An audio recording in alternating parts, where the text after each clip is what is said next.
नहीं करूंगा एक अपील करने के नाते ही। आज से 4 साल पहले भी एक चुनाव हुआ, 8 महीने पहले भी, 9 महीने पहले भी एक चुनाव हुआ और 4 महीने पहले भी एक चुनाव हुआ। 3 चुनाव हुए। 4 साल पहले मेयर का चुनाव हुआ।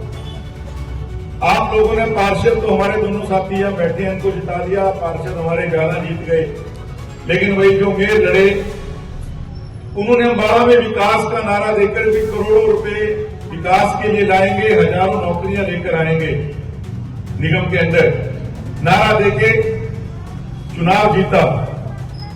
और आज ये चुनाव हो क्यों रहा है, मैं आपसे पूछना चाहता हूं, क्योंकि जो आपसे विकास का वादा करके गए थे उनको भी समझ आ गया कि अगर विकास करवाना है तो मोदी जी और नायब सिंह सैनी जी के साथ चलना पड़ेगा।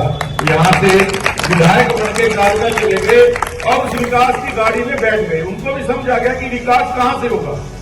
तो अब अपना भी दायित्व बनता है इस बाई इलेक्शन के अंदर अम्बाड़ा को विकास के रास्ते के ऊपर चलाने के लिए आपकी एक एक कीमती वोट कमल के फूल के ऊपर डलनी चाहिए। 8 महीने पहले चुनाव हुआ, एमपी का चुनाव हुआ।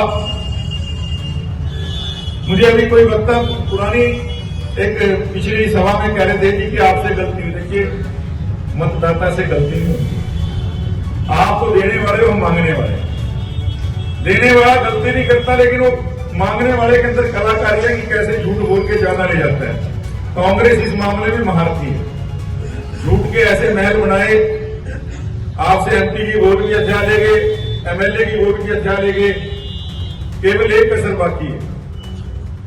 इन दोनों नेताओं को आपने देखा है क्या चुनाव जीतने के बाद? आपके एमपी आपके बीच में आएगा? धन्यवाद। नहीं, मैं आपसे पूछ रहा हूँ, आए जी?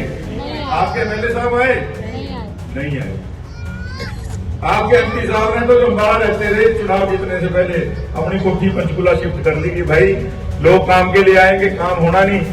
अब कितनी बार लोगों को कहेंगे जी मेरी तो चलती नहीं, मेरी तो सरकार नहीं, इसलिए यहां से अपना एड्रेस ही बदल लो। ना किसी को एड्रेस पता होगा, ना कोई काम के लिए आएगा और ना जवाब देना पड़ेगा। बड़ा सीधा सा फार्मूला। यही आपके एमएलए साहब ने किया। आज वो टीम भी नहीं दिखती होगी जो आपसे वोटें मांगने आई थी एमएलए साहब के लिए, क्योंकि आप लोगों ने बड़ी ताकत के साथ तीसरी बार भारतीय जनता पार्टी की सरकार को हरियाणा में स्थापित किया। अब तक का सबसे बड़ा प्रचंड बहुमत इस तीसरी बार मिला है भारतीय जनता पार्टी को हरियाणा में। जो लोग कह रहे थे कि जलेबी की फैक्ट्रियां लगा देंगे, अब उनके पिताजी, भाई उसका कसूर नहीं है, उनके पिताजी को भी यही सिखाया गया था।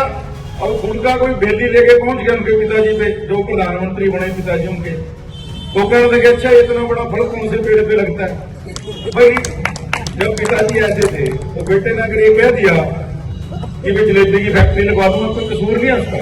लेकिन हरियाणा वालों ने ऐसी जलेबी बनाई कांग्रेस की, और वो महाराष्ट्र और दिल्ली के बाद में उतरी हो अम्बाड़ा और हरियाणा के 2 तारीख के निगम के चुनावों में जीत के बाद आपके यहीं पे जलेबी बटेगी कि नहीं जी?